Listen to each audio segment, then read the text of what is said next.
شروع اللہ کے نام سے جو بڑا مہربان نہایت رحم والا ہے۔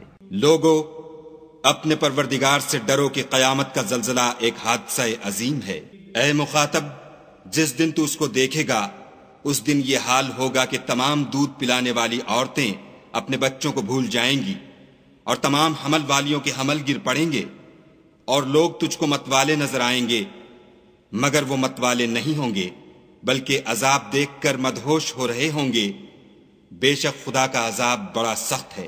اور بعض لوگ ایسے ہیں جو خدا کی شان میں علم و دانش کے بغیر جھگڑتے اور ہر شیطان سرکش کی پیروی کرتے ہیں، جس کے بارے میں لکھ دیا گیا ہے کہ جو اسے دوست رکھے گا تو وہ اس کو گمراہ کر دے گا اور دوزخ کے عذاب کا رستہ دکھائے گا۔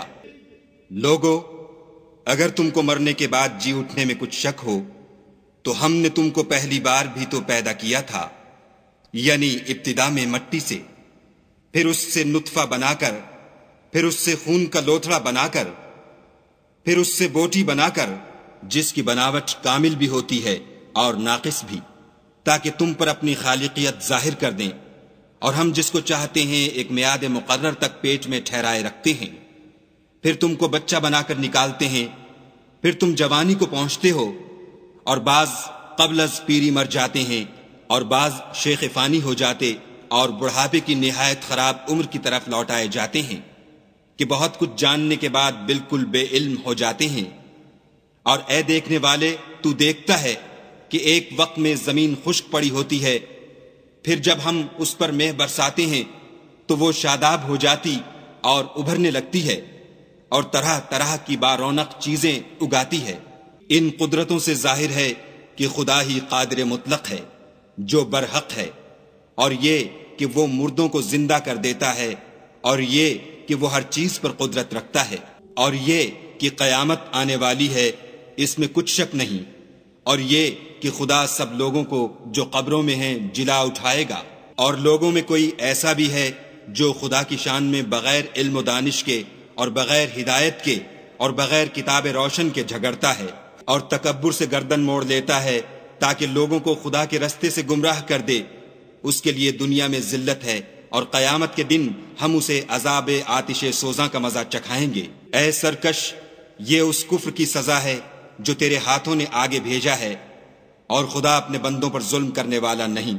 اور لوگوں میں بعض ایسا بھی ہے جو کنارے پر کھڑا ہو کر خدا کی عبادت کرتا ہے، اگر اس کو کوئی دنیاوی فائدہ پہنچے تو اس کے سبب مطمئن ہو جائے، اور اگر کوئی آفت پڑے تو منہ کے بل لوٹ جائے، یعنی پھر کافر ہو جائے۔ اس نے دنیا میں بھی نقصان اٹھایا اور آخرت میں بھی، یہی تو نقصان سری ہے۔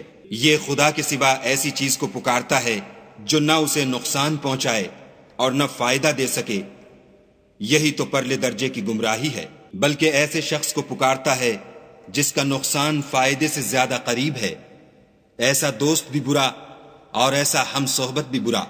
جو لوگ ایمان لائے اور عمل نیک کرتے رہے، خدا ان کو بہشتوں میں داخل کرے گا جن کے نیچے نہریں چل رہی ہیں۔ کچھ شک نہیں کہ خدا جو چاہتا ہے کرتا ہے۔ جو شخص یہ گمان کرتا ہو کہ خدا اس کو دنیا اور آخرت میں مدد نہیں دے گا تو اس کو چاہیے کہ اوپر کی طرف یعنی اپنے گھر کی چھت میں ایک رسی باندھے، پھر اس سے اپنا گلا گھونٹ لے، پھر دیکھے کہ آیا یہ تدبیر اس کے غصے کو دور کر دیتی ہے۔ اور اسی طرح ہم نے اس قرآن کو اتارا ہے جس کی تمام باتیں کھلی ہوئی ہیں، اور یہ یاد رکھو کہ خدا جس کو چاہتا ہے ہدایت دیتا ہے۔ جو لوگ مومن یعنی مسلمان ہیں اور جو یہودی ہیں اور ستارہ پرست اور عیسائی اور مجوسی اور مشرک، خدا ان سب میں قیامت کے دن فیصلہ کر دے گا۔ بے شک خدا ہر چیز سے باخبر ہے۔ کیا تم نے نہیں دیکھا کہ جو مخلوق آسمانوں میں ہے اور جو زمین میں ہے، اور سورج اور چاند اور ستارے اور پہاڑ اور درخت اور چارپائے اور بہت سے انسان خدا کو سجدہ کرتے ہیں، اور بہت سے ایسے ہیں جن پر عذاب ثابت ہو چکا ہے، اور جس شخص کو خدا ذلیل کرے اس کو کوئی عزت دینے والا نہیں۔ بے شک خدا جو چاہتا ہے کرتا ہے۔ یہ دو فریق ایک دوسرے کے دشمن اپنے پروردگار کے بارے میں جھگڑتے ہیں، تو جو کافر ہیں ان کے لیے آگ کے کپڑے قطع کیے جائیں گے اور ان کے سروں پر جلتا ہوا پانی ڈالا جائے گا۔ اس سے ان کے پیٹ کے اندر کی چیزیں اور کھالیں گل جائیں گی، اور ان کے مارنے ٹھوکنے کے لیے لوہے کے ہتھوڑے ہوں گے۔ جب وہ چاہیں گے کہ اس رنج و تکلیف کی وجہ سے دوزخ سے نکل جائیں تو پھر اسی میں لوٹا دیے جائیں گے، اور کہا جائے گا کہ جلنے کے عذاب کا مزہ چکھتے رہو۔ جو لوگ ایمان لائے اور عمل نیک کرتے رہے، خدا ان کو بہشتوں میں داخل کرے گا جن کے تلے نہریں بہہ رہی ہیں، وہاں ان کو سونے کے کنگن پہنائے جائیں گے اور موتی، اور وہاں ان کا لباس ریشمی ہوگا، اور ان کو پاکیزہ کلام کی ہدایت کی گئی اور خدائے حمید کی راہ بتائی گئی۔ جو لوگ کافر ہیں اور لوگوں کو خدا کے رستے سے اور مسجد محترم سے، جسے ہم نے لوگوں کے لیے یکساں عبادت گاہ بنایا ہے، روکتے ہیں، خواہ وہ وہاں کے رہنے والے ہوں یا باہر سے آنے والے، اور جو اس میں شرارت سے کجروی و کفر کرنا چاہے، اس کو ہم درد دینے والے عذاب کا مزہ چکھائیں گے۔ اور ایک وقت تھا جب ہم نے ابراہیم کے لیے خانہ کعبہ کو مقام مقرر کیا اور ارشاد فرمایا کہ میرے ساتھ کسی چیز کو شریک نہ کیجو، اور طواف کرنے والوں اور قیام کرنے والوں اور رکوع کرنے والوں اور سجدہ کرنے والوں کے لیے میرے گھر کو صاف رکھا کرو، اور لوگوں میں حج کے لیے ندا کر دو کہ تمہاری طرف پیدل اور دبلے دبلے اونٹوں پر جو دور دراز رستوں سے چلے آتے ہوں سوار ہو کر چلے آئیں، تاکہ اپنے فائدے کے کاموں کے لیے حاضر ہوں، اور قربانی کے ایام معلوم میں 4 پایہ مویشی کے ذبح کے وقت جو خدا نے ان کو دیے ہیں ان پر خدا کا نام لیں، اس میں سے تم خود بھی کھاؤ اور فقیر درماندہ کو بھی کھلاؤ۔ پھر چاہیے کہ لوگ اپنا میل کچیل دور کریں اور نظریں پوری کریں اور خانہ قدیم یعنی بیت اللہ کا طواف کریں، یہ ہمارا حکم ہے۔ اور جو شخص ادب کی چیزوں کی جو خدا نے مقرر کی ہیں عظمت رکھے تو یہ پروردگار کے نزدیک اس کے حق میں بہتر ہے۔ اور تمہارے لیے مویشی حلال کر دیے گئے ہیں سوا ان کے جو تمہیں پڑھ کر سنائے جاتے ہیں، تو بتوں کی پلیدی سے بچو اور جھوٹی بات سے اجتناب کرو، صرف ایک خدا کے ہو کر اور اس کے ساتھ شریک نہ ٹھہرا کر۔ اور جو شخص کسی کو خدا کے ساتھ شریک مقرر کرے تو وہ گویا ایسا ہے جیسے آسمان سے گر پڑے، پھر اس کو پرندے اچک لے جائیں یا ہوا کسی دور جگہ اڑا کر پھینک دے۔ یہ ہمارا حکم ہے۔ اور جو شخص ادب کی چیزوں کی جو خدا نے مقرر کی ہیں عظمت رکھے تو یہ فعل دلوں کی پرہیزگاری میں سے ہے۔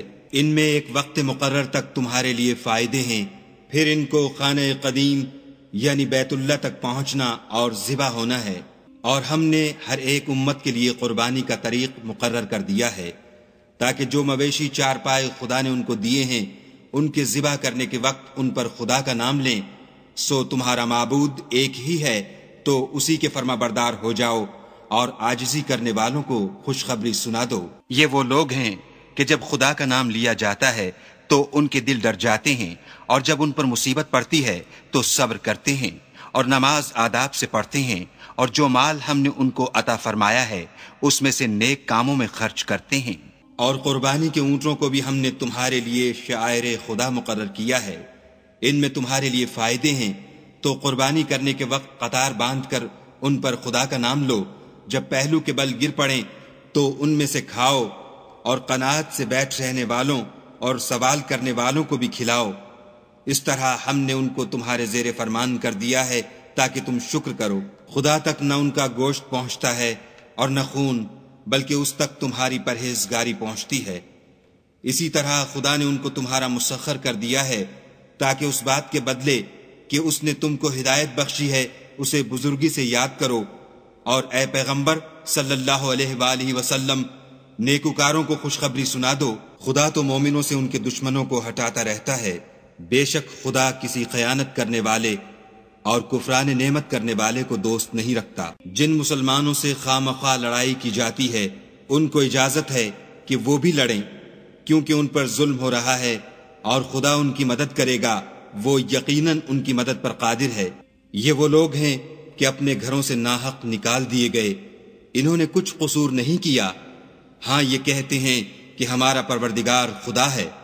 اور اگر خدا لوگوں کو ایک دوسرے سے نہ ہٹاتا رہتا تو راہبوں کے صومعے اور عیسائیوں کے گرجے اور یہودیوں کے عبادت خانے اور مسلمانوں کی مسجدیں جن میں خدا کا بہت سا ذکر کیا جاتا ہے گرائی جا چکی ہوتی۔ اور جو شخص خدا کی مدد کرتا ہے خدا اس کی ضرور مدد کرتا ہے، بے شک خدا توانا اور غالب ہے۔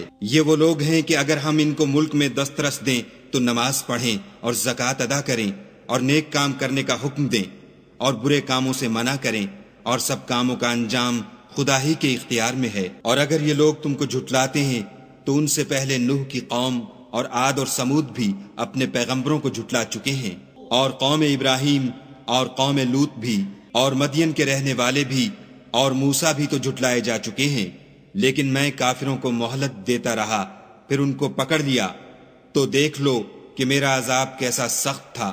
اور بہت سی بستیاں ہیں کہ ہم نے ان کو تباہ کر ڈالا کہ وہ نافرمان تھیں، سو وہ اپنی چھتوں پر گری پڑی ہیں، اور بہت سے کنویں بیکار اور بہت سے محل ویران پڑے ہیں۔ کیا ان لوگوں نے ملک میں سیر نہیں کی تاکہ ان کے دل ایسے ہوتے کہ ان سے سمجھ سکتے، اور کان ایسے ہوتے کہ ان سے سن سکتے؟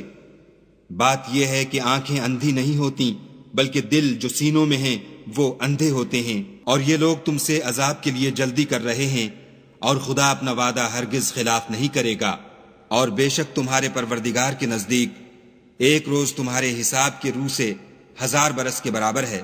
اور بہت سی بستیاں ہیں کہ میں ان کو مہلت دیتا رہا اور وہ نافرمان تھیں، پھر میں نے ان کو پکڑ لیا اور میری ہی طرف لوٹ کر آنا ہے۔ اے پیغمبر صلی اللہ علیہ وآلہ وسلم، کہہ دو کہ لوگو، میں تم کو کھلم کھلا نصیحت کرنے والا ہوں۔ تو جو لوگ ایمان لائے اور کام نیک کیے ان کے لیے بخشش اور آبرو کی روزی ہے، اور جن لوگوں نے ہماری آیتوں میں اپنے ذوم باطل میں ہمیں عاجز کرنے کے لیے سعی کی وہ اہل دوزخ ہیں۔ اور ہم نے تم سے پہلے کوئی رسول اور نبی نہیں بھیجا مگر اس کا یہ حال تھا کہ جب وہ کوئی آرزو کرتا تھا تو شیطان اس کی آرزو میں وسوسہ ڈال دیتا تھا، تو جو وسوسہ شیطان ڈالتا ہے خدا اس کو دور کر دیتا ہے، پھر خدا اپنی آیتوں کو مضبوط کر دیتا ہے، اور خدا علم والا اور حکمت والا ہے۔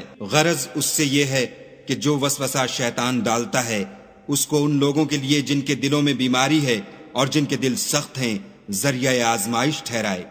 بے شک ظالم پرلے درجے کی مخالفت میں ہیں۔ اور یہ بھی غرض ہے کہ جن لوگوں کو علم عطا ہوا ہے وہ جان لیں کہ وہ یعنی وہی تمہارے پروردگار کی طرف سے حق ہے، تو وہ اس پر ایمان لائیں اور ان کے دل خدا کے آگے عاجزی کریں۔ اور جو لوگ ایمان لائے ہیں خدا ان کو سیدھے رستے کی طرف ہدایت کرتا ہے۔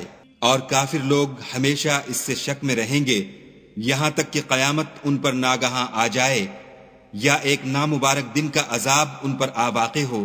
اس روز بادشاہی خدا ہی کی ہوگی اور وہ ان میں فیصلہ کر دے گا۔ تو جو لوگ ایمان لائے اور عمل نیک کرتے رہے وہ نعمت کے باغوں میں ہوں گے، اور جو کافر ہوئے اور ہماری آیتوں کو جھٹلاتے رہے ان کے لیے ذلیل کرنے والا عذاب ہوگا۔ اور جن لوگوں نے خدا کی راہ میں ہجرت کی پھر مارے گئے یا مر گئے ان کو خدا اچھی روزی دے گا، اور بے شک خدا سب سے بہتر رزق دینے والا ہے۔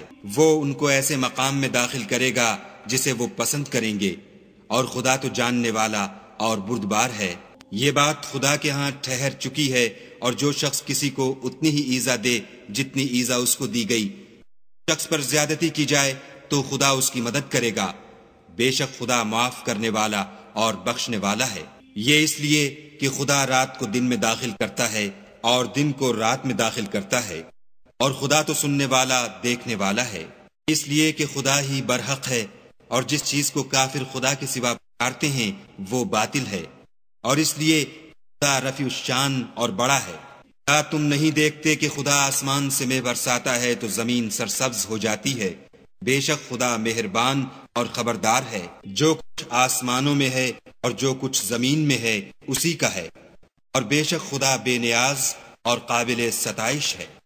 کیا تم نہیں دیکھتے جتنی چیزیں زمین میں ہیں سب خدا نے تمہارے زیر فرمان کر رکھی ہیں، اور کشتیاں بھی جو اسی کے حکم سے دریا میں چلتی ہیں، اور وہ آسمان کو تھامے رہتا ہے کہ زمین پر نہ گر پڑے مگر اس کے حکم سے۔ بے شک خدا لوگوں پر نہایت شفقت کرنے والا مہربان ہے۔ اور وہی تو ہے جس نے تم کو حیات دی، پھر تم کو مارتا ہے، پھر تمہیں زندہ بھی کرے گا، اور انسان تو بڑا نہ چکا ہے۔ ہم نے ہر ایک امت کے لیے ایک شریعت مقرر کر دی ہے جس پر وہ چلتے ہیں، تو یہ لوگ تم سے اس امر میں جھگڑا نہ کریں، اور تم لوگوں کو اپنے پروردگار کی طرف بلاتے رہو، بے شک سیدھے رستے پر ہو۔ اور اگر یہ تم سے جھگڑا کریں کہہ دو جو عمل کرتے ہو سے خوب واقف ہے. جن باتوں میں تم اختلاف کرتے ہو خدا تم میں قیامت روز فیصلہ کر دے گا. کیا تم نہیں جانتے کہ جو کچھ آسمان اور زمین میں ہے خدا اس کو جانتا ہے. یہ سب کتاب میں لکھا ہوا ہے. بے شک یہ سب خدا کو آسان ہے. اور لوگ خدا کے سوا ایسی باتیں ہیں جن کی اس نے کوئی سند نازل نہیں فرمائی. ان کے پاس کوئی دلیل ہے اور ظالموں کا کوئی بھی مددگار نہیں ہو. جب وہ ہماری آیتیں پڑھ کر سنائی جاتی ہیں تو ان کی شکل بگڑ جاتی ہے اور تم ان کے چہروں میں صاف طور پر ناخوشگوار کر دیتے ہو. قریب ہوتے ہیں کہ لوگ ان کی آیتیں پڑھ کر سناتے ہیں پر اللہ کہہ دے کہ تم کو اس سے بھی اپنی چیز بتاؤں. وہ دوزخ کی آگ ہے جس کا خدا نے کافروں سے وعدہ کیا ہے اور وہ برا ٹھکانہ ہے. لوگوں ایک مثال بیان کی جاتی ہے اسے غور سے سنو کہ جن لوگوں کو تم خدا کے سوا پکارتے ہو وہ ایک مکھی بھی نہیں بنا سکتے اگرچہ اس کے لیے سب مجتمع ہو جائیں. اور اگر ان سے مکھی کوئی چیز چھین لے جائے تو اسے اس سے چھڑا نہیں سکتے. طالب اور مطلوب یعنی عابد اور معبود دونوں گئے گزرے ہیں. ان لوگوں نے خدا کی قدر جیسی کرنی چاہیے تھی نہیں کی. کچھ شک نہیں کہ خدا زبردست اور غالب ہے. خدا فرشتوں میں سے پیغام پہنچانے والے منتخب کر لیتا ہے اور انسانوں میں سے بھی. بے شک خدا سننے والا اور دیکھنے والا ہے. جو ان کے آگے ہے اور جو ان کے پیچھے ہے وہ اس سے واقف ہے اور سب کاموں کا رجوع خدا ہی کی طرف ہے. مومنو رکوع کرتے اور سجدے کرتے اور اپنے پروردگار کی عبادت کرتے رہو اور نیک کام کرو تاکہ فلاح پاؤ. اور خدا کی راہ میں جہاد کرو جیسا جہاد کرنے کا حق ہے. اس نے تم کو برگزیدہ کیا ہے اور تم پر دین کی کسی بات میں تنگی نہیں کی اور تمہارے لیے تمہارے باپ ابراہیم کا دین پسند کیا. اسی نے پہلے یعنی پہلی کتابوں میں تمہارا نام مسلمان رکھا تھا اور اس کتاب میں بھی وہی نام رکھا ہے. تو جہاد کرو تاکہ پیغمبر تمہارے بارے میں شاہد ہوں اور تم لوگوں کے مقابلے میں شاہد ہو.